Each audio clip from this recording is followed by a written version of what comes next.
Il a retiré la tête du missile, jeté tous les composants, et n'a gardé que le métal palladium à l'intérieur. Il a fait un moule, fondu le palladium, et l'a finalement coulé en un anneau, le fixant au-dessus de la bobine.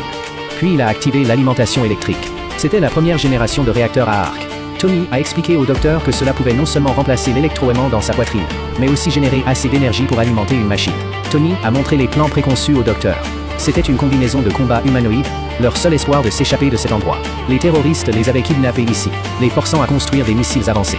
Bientôt, le chef a réalisé que ce qu'ils construisaient ne ressemblait en rien à un missile, et leur a donné un dernier avertissement. Il n'avait plus qu'un jour. Sinon, le fondateur de Stark Industries resterait ici pour toujours. Le temps pressait. Ils ont travaillé toute la nuit. Jusqu'à l'aube suivante, les deux se sont cachés derrière un bunker, assemblant et enfilant secrètement la combinaison de combat.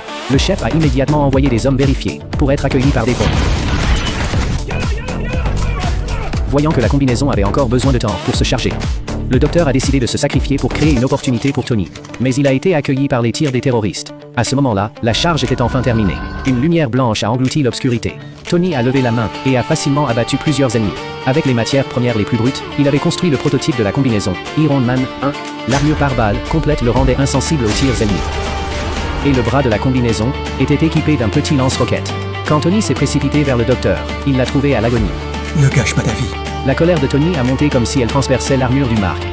Les ennemis à l'extérieur ont rapidement entouré l'entrée. Tony est sorti indemne. Après avoir vaincu les ennemis devant lui, il a brûlé toutes les armes sans hésitation. Car après tout ce qui s'était passé, il a réalisé que ces armes étaient la cause même de sa capture et de la mort du docteur. Ironiquement, toutes ces armes avaient été fabriquées et vendues par sa propre entreprise. Au milieu de la mer de feu, Tony a appuyé sur le bouton d'éjection et a fui cet endroit trouble. Dès qu'il est retourné à l'entreprise, Tony a immédiatement tenu une conférence de presse.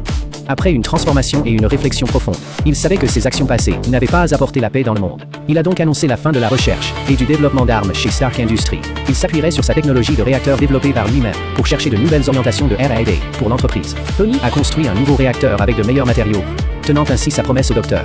Il a commencé à développer une combinaison de combat véritablement adaptée au combat, la nommant Mark II.